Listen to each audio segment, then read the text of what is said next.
답은 이미 정해져 있으니 너는 대답만 해라고 하는 답정너. 아닌데. 답은 정치인데 너만 몰라. 이건데.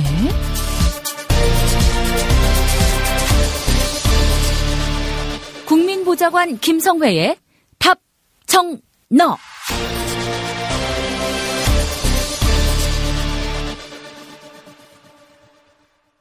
국회 더불어민주당 손혜원 의원실 김성회 보좌관 만나겠습니다. 김 보좌관님. 네, 안녕하세요. 국회 교육 문화체육관광위원회였는데 교육이 빠졌군요. 네, 그렇습니다. 문화체육관광위원회로 바뀌었고요. 손혜원 의원이 초선임에도 불구하고 간사를 맡게 됐습니다.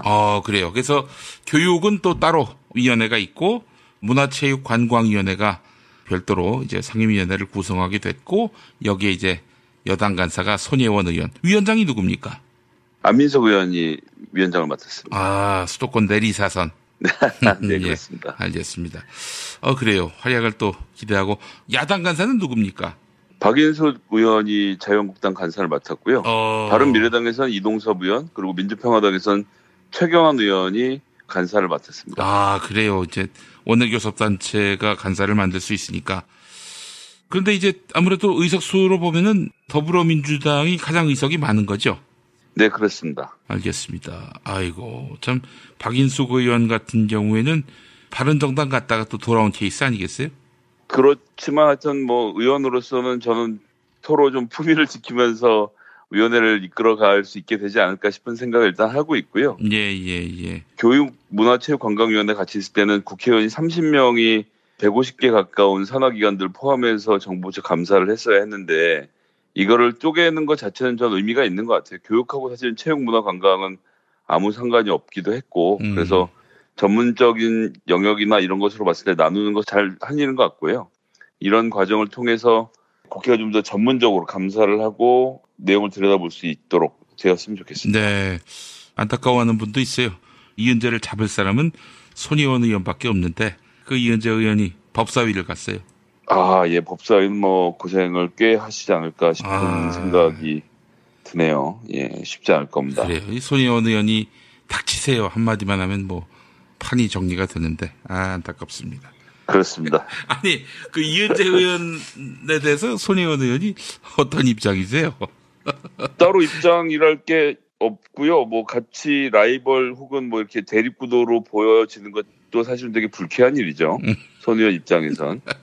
특히나 이제 문화와 관련돼서는 손혜원 의원이 전공으로 잘 하고 있던 쪽이었고. 전문가니까? 예. 그 당시도 다시 돌이켜 보시면 유성엽 위원장에게 계속 사퇴하라고 고함을 치면서 회의를 방해하는 사람들에게 마이크도 꺼둔 채 조용하고 낮은 목소리로 단호하게 제지를 했던 장면이거든요. 텍스트로 보면 그렇지만 실제 대화 내용은 그렇지 않았다는 점이 있는 거고 그렇게 막무가내로 회의를 방해하면 사실은 방법이 없거든요. 그거 좀 조용히 합시다라고 해서 들을 상황이 아니었던 점도 있는 거고 근데 이게 너무 불거지니까 마치 양쪽 여성 의원에 무슨 이렇게 되는 마냥 나와서 사실은 저희 입장에서는 좀 불편하죠. 예. 저희는 그런 급은 아닌데. 예, 그렇죠. 예. 말 안 듣는 어린애한테 훈계하는 거였는데 마치 둘이 싸운 것처럼 이렇게 언론이 대립구도를 만들었어요. 근데 또 이렇게 의심하는 분도 있어요. 카메라가 꺼지면은 언니 동상 이러면서 또 친하게 지낸 게 아닌지 손혜원 의원과 이은재 의원하고 말이죠. 제 방송에서는 다 공개할 수는 없는데 하여튼 그렇게 좋은 사이는 아닙니다. 마이크 끄고 벌어진 이야기들은 나중에 제가 언제 오프에서 한번 해드릴 기회가 있으면 좀 해드리겠습니다. 사이가 좋은 건 아니다 한마디로. 여야 의원이 모두가 다 정치적으로 대립하고 싸우고 욕할 필요는 저도 없다고 생각하는데 어쨌든 손혜원과 이은재 의원의 사이는 그렇게 좋다고 말씀드리긴 좀 어려울 것 같네요. 예, 알겠습니다. 자, 그래요. 오늘 어떤 이야기 해볼까요? 김병준 비대위원장이 자유한국당을 맡아서 혁신을 하기로 했습니다. 어제 국회의원회관에서 제적위원 631명 중에 363명이 참석한 가운데 전국위원회를 열고 김병준 혁신 비대위원장을 선출을 했습니다. 박수로 뽑았는데요. 선출이 되냐 마냐 논쟁도 있었고 노무현 정부 베이스이기 때문에 가능하겠나 싶었는데 아시는 분들은 다 아시겠지만 또 이걸 비아냥대는 의미일 수도 있고 그렇지 않을 수도 있지만 본인이 어디서든 쓰임이 있기를 바랬던 사람이었잖아요. 그래서 심지어는 박근혜 대통령의 총리라도 맡겠다라고 했던 것이고 저는 그것을 뭐 이렇게 명예욕으로 노욕을 부린다고까지 비난하고 싶지는 않지만 어쨌든 본인이 갖고 있는 정치적 그림에 대해서 한번 펼쳐보고 싶은 이 욕망을 자제하기 어려운 상황으로 전 봤습니다. 뭐 학자든 누구든 다 인정을 받고 싶어하는 욕구가 있는 건데 사실 자유한국당이 예전에 김병준 총리 인준 받을 때는 교수 자격도 없는 사람이라고 폄하하고 욕했던 그런 사람이잖아요. 그런데 이제 어쨌거나 지금 와서는 또 비대위원장으로 모셔가려고 하니까 내가 하겠다라고 수락했다는 것은 그 이면에는 본인이 그리고 있는 정치의 개혁의 그림이라는 게 있는 거죠. 그런 그림을 자유한국당에서 한번 실현해보고 싶다. 아, 내가 이렇게 좋은 아이디어가 있는데 왜 니들 내 말을 안 듣니라고 계속 하고 있다가 누군가 귀를 열자 그 귀를 연 사람에게 간 상황으로 봐야 하고요. 앞으로 전망이 이제 낙관이 있고 비관이 있고 하나씩 좀 말씀을 드리면 일단 먼저 낙관적인 것을 말씀드리면 김병준 교수가 생각하는 정치적 개혁은 이상적인 아니고 좋은 아닙니다. 이게 정치가 그렇게 돌아가면 좋겠지만 정책 중심의 정당을 하고 싶다 뭐 이런 얘기를 하거든요. 그러니까 이제 한마디로 이런 거 아니에요. 정무는 뭐 중요하지 않다. 정책 정당으로 가면 된다 이건데 아니 정무하고 정책을 어떻게 따로 떼어서 생각할 수가 있어요. 당장 벌이고 있는 최저임금 논쟁만 하더라도 이게 정책적인 논쟁을 하는 것인데 그 정책적인 논쟁에 부수적으로 나오는 마찰음들을 크게 보도해서 마치 이것이 무슨 싸우는 것처럼 보이지만 여야는 이런 것을 가지고 정책적으로 싸우고 있는 겁니다. 지금 하고 있는 여야의 투쟁 모두가 볼썽사나운 짓을 많이 하긴 하지만 기본적으로는 정책적인 투쟁인 거죠. 그렇기 때문에 저는 지금 자유한국당과 민주당이 정책으로 싸우고 있지 않았다라는 이런 식의 정치 혐오적인 발언에 동의하기 어렵고요.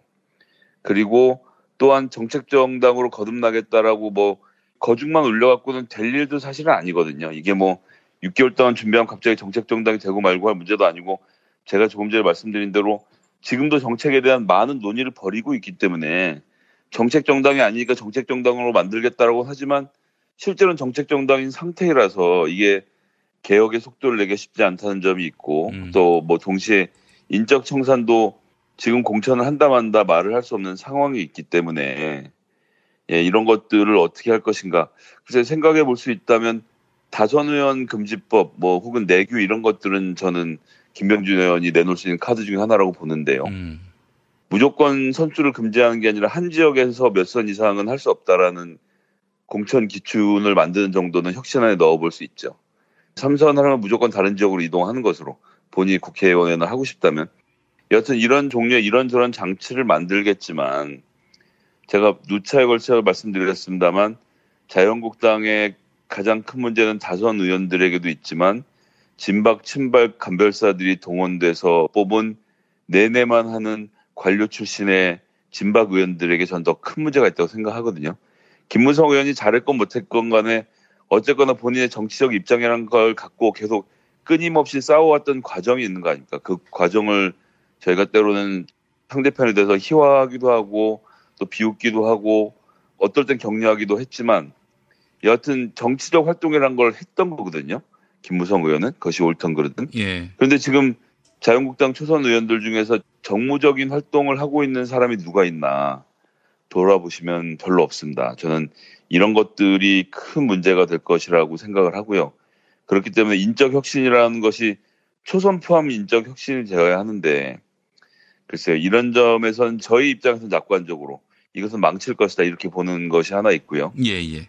두 번째는 제 입장에서 비관적으로 보는 것은 김병준 교수가 어쨌거나 경제정책에 있어서는 할 말이 좀 있는 사람입니다. 부총리까지 역임을 했고 물론 교육부총리긴 하지만 어쨌든 정부에서 운영을 해본 경험이 있는 학자 아닙니까? 그리고 지금 이제 경제 문제와 관련돼서는 이런저런 포인트를 짚을 것들이 있어요. 그래서 전 김병준 위원장이 하는 말이 다 맞다라는 말씀을 드리는 게 아니라 지금 한번 이제 구도를 보십시오. 물론 민주당도 곧 당대표 선거를 하겠지만 지금부터 김병준 위원장이 경제 문제를 중심으로 해서 문재인 정부를 비판하고 공격할 때 그것에 맞서서 김병준 위원장에게 반박하고 싸울 민주당의 의원이 누가 있을까 이런 게 이제 걱정이 있는 거죠. 정부 정책에 대한 비판을 했을 때 그걸 맞받아치고 세게 나갈 수 있는 사람이 저희는 필요로 한데 그런 경우에서 놓고 봤을 때 김병준 위원장이 결코 만만치 않은 내공의 소유자라는 점을 저희가 알아야 됩니다. 이것은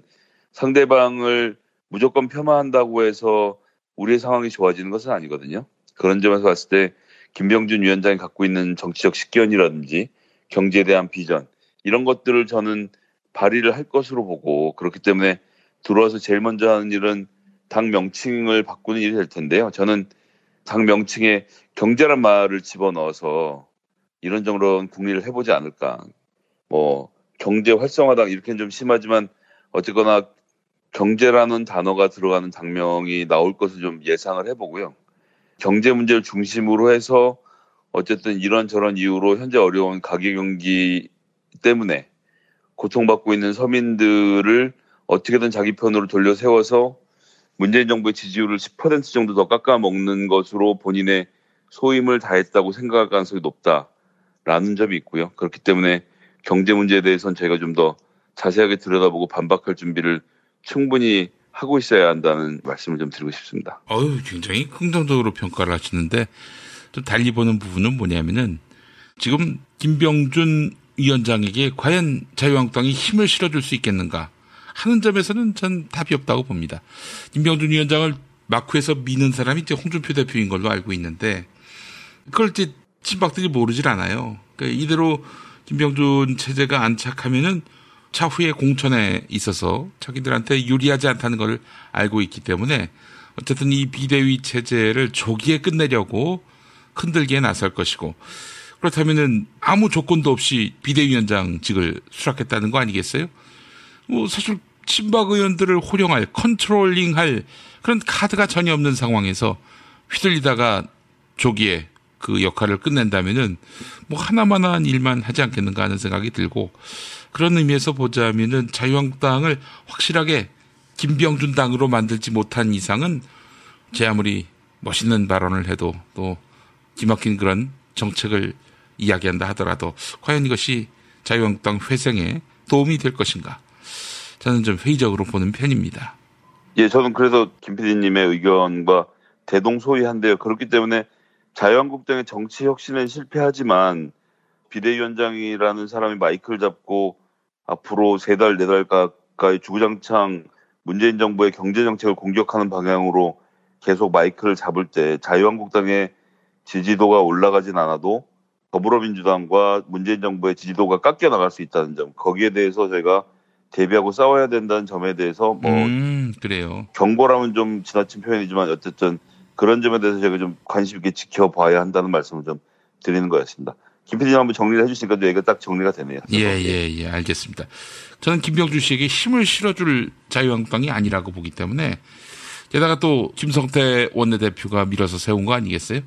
조금이라도 당 혁신을 하는 과정에서 친박을 구태로 모는 순간 친박이 이제 사납게 물어뜯을 것이 뻔하고요. 그럼 그때는 어떡합니까? 김성태 대표처럼 당신 누드 봤잖아. 당신 특활비로 뭐 했어? 이렇게 대꾸를 할 수는 또 없는 거 아니겠어요? 누울 자리를 보고 뻗어야 한다. 이 속담밖에는 생각이 안 납니다. 김병준 씨 보면 말이죠. 자, 다음 이야기 해볼까요? 예, 특검의 드루킹에 대한 조사 과정에서 노회찬 의원에게 불법 정치 자금이 전달됐다는 것으로 판단되어서 이제 소환 조사가 시작이 됐습니다. 2016년 당시에는 이제 무혐의를 받고 나왔는데 그 당시에 이 일을 도모했던 도모 변호사가 증거를 위조해서 제출했다는 거죠. 그래서 2016년 무혐의를 받았지만 이번에 새롭게 들춰보는 과정에서 노회찬 의원에게 정치자금을 전달한 것으로 보인다라는 특검팀의 판단이 있었고 그래서 변호사에 대해서 신병을 확보했고 이 과정에서 5천만 원 불법 정치자금 받은 것에 대해서 더 자세하게 들여다보겠다라고 공언을 한 것이죠. 사실 제가 당사자도 아니고 정말로 무슨 일이 있었는지는 제가 말씀을 드릴 수 있는 성질의 문제는 아닌 것 같은데요. 여튼 제가 이 얘기를 이제 드리는 것은 어쨌든 정의당이 최근에 이제 지지율이 계속 상승해서 10%를 넘어섰지 않았습니까? 예. 그래서 자유한국당 대신 제1야당을 하겠다라는 포부에 많은 분들이 또 호응을 하고 좋게 봐주시는 측면들이 있었던 건 사실입니다. 그런데 이제 최근에 김종대 의원의 보장은 필요 없고 나 혼자 다 할 수 있다라는 발언, 이런 것들도 좀 포함이 돼 있었고. 예. 노회찬 의원이 원내대표를 맡으면서 원내 교섭단체가 되면서 이제 특활비 문제 이런 것들이 좀 다 불거지고 있잖아요. 예. 근데 이 과정들이 다 전 하나로 묶여 있는 게 뭐냐고 보냐면 정치 혐오에 기댄 지지율의 상승 측면이 있다는 겁니다. 그러니까 저는 뭐 왜 우리끼리 잘 나눠 먹고 있던 특별활동비를 너희들이 국민 앞에서 까서 이제 더 이상 못 먹게 하느냐 이런 얘기를 드리는 것은 아니고 정치라는 것이 맥락 안에서 다 존재를 하는 거거든요. 그렇기 때문에 특활비를 잘못 쓴 측면이 있다면 그럼 그걸 어떻게 해야 될 것인가에 대해서 논의를 하고 그런 정책들을 바꿀 필요도 있고 사실은 이제 모든 국회에 있는 연구 포럼이나 운영 단체에도 운영비가 나오는데 운영비라는 항목이 따로 예산상에 되어 있지 않아서 그거를 예를 들면 1년에 400만 원씩의 특별활동비라는 명목으로 받기도 합니다.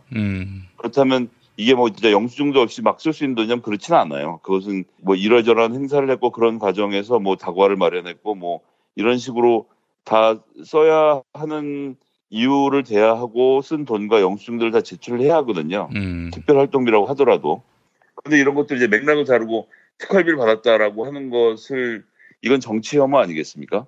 김종대 의원의 보좌관이 필요 없다라는 것도 저는 참 제가 보좌관 한 사람이니까 더 그럴 수도 있겠습니다만 제가 객관적으로 보기는 어려운 문제일 수도 있겠습니다만 사실 보좌관들이 노는 게 아니고 놀지 않고 게다가 정책적인 측면에서 의원을 지원한다는 것의 이면에는 뭐가 있냐면 기본적인 방향은 의원이 정하는 게 있는 겁니다. 의원들이 이러이러한 게 우리한테 필요하니 이런 내용에 대해서 한번 좀 알아봐라고 하면 저희가 자세한 내용을 실무적으로 지원하는 것이지 그 누구 말 맞다나 뭐 써주는 대로 읽고 뭐 써주는 대로만 하는 사람들 그런 정신이 없다고 하진 않겠습니다만 다 그런 것은 아니거든요. 게다가 김종대 의원 같은 경우는 그렇게 해서 지금 남게 된 인력을 본인이 다음번 지역구 출마 예정지인 지역에서 지역보좌관 뽑는 데 지금 쓰고 있는 거 아닙니까? 그거는 저는 비례대표의 취지에 더 맞지 않는다고 생각하고 이러거나 저러거나 노회찬 의원이 저는 5천만 원짜리 불법 자금을 수수하고 무슨 뭐 나쁜 일을 했을 거라 절대 생각하지 않습니다. 그게 뭐 우리나라에서 야당한다는 게 얼마나 힘든 일인데 특히나 노회찬 의원 같은 청렴결백하고 강직한 정치인이 그렇게 대량의 돈을 누군가에게 받아서 뭘 했다? 저는 이런 얘기는 소설이라고 생각하고 드루킹이 뭔가 공작을 꾸민 것이 분명히 이제 앞으로 이제 드러나게 될 것이라고 생각은 하는데 여튼 정의당의 지지율이 정치 혐오에 기본을 해서 올라간다면 이런 스캔들이 터졌을 때 사실관계가 확인되지 않은 이야기들이 뉴스에 나오기 시작했을 때 이런 것들이 정의당에게 엄청나게 큰 타격으로 돌아갈 수밖에 없다는 점. 그래서 저는 정치 혐오를 부추기기보다는 서로 좀 상생하는 그리고 맥락 속에서 왜 그런 일들이 벌어졌는지 좀 같이 보고 예를 들면 국회의원도 최저임금 받아야 된다 뭐 이런 것도 있지 않습니까? 뭐 그 주장의 취지는 알겠습니다만 그러면 거기에 같이 일하는 저 같은 보좌관들도 다 최저임금을 받고 일을 하라는 말씀인지 저희도 월급 받으면 그 월급으로 먹여 살려야 될 가족들이 다 있고 한 건데요. 그렇지 않습니까? 예. 그런 점들이 이렇게 쉽게 얘기될 문제는 아니라는 거죠. 개개인의 맥락을 놓고 보면.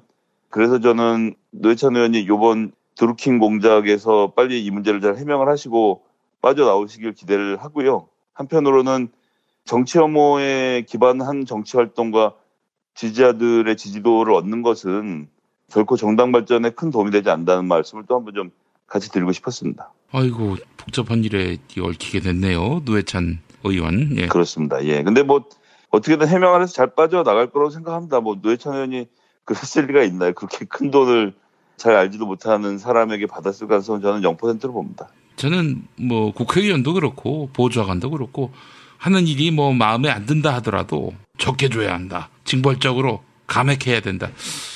이러면 말이죠. 이게 결국 국민에게 서비스하는 일을 하는 사람들 아닙니까? 때로는 퇴직도 가야 되겠지만은 격려 차원에서 또 일 열심히 하라는 차원에서의 또 당근도 줄 필요가 있다고 보는 건데 정치 혐오에 지나치게 기대는 이런 행태를 보이는 것은 바람직하지 않다는 말씀도 상당히 설득력이 있습니다.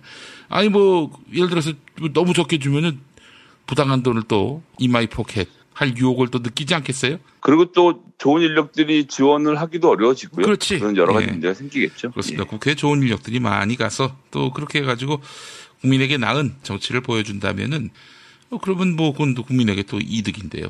그러니까 지금 문제는 뭐냐면은 국회를 제대로 가동시키지 않는 이상한 나쁜 정당, 나쁜 정치 이 사람들을 안 뽑으면 돼요. 사실은 이 사람들을 뽑아주니까 국회에서 그냥 뭐 대자로 뻗어가지고 날 밟고 가시오, 배째시오 이러는 사람들을 국회에 보내니까 이 정치가 이 모양 이 꼴인 거예요. 일하겠다는 사람들을 많이 보내는 것이 그런 의미에서 유권자들이 해야 될 일이지. 막연히 그렇게 나쁜 정치 뽑아놓고 손가락질하면 무슨 의미가 있겠습니까? 자, 그런 생각을 해봤습니다. 자, 김성회 보좌관님 오늘 말씀 잘 들었습니다. 네, 감사합니다.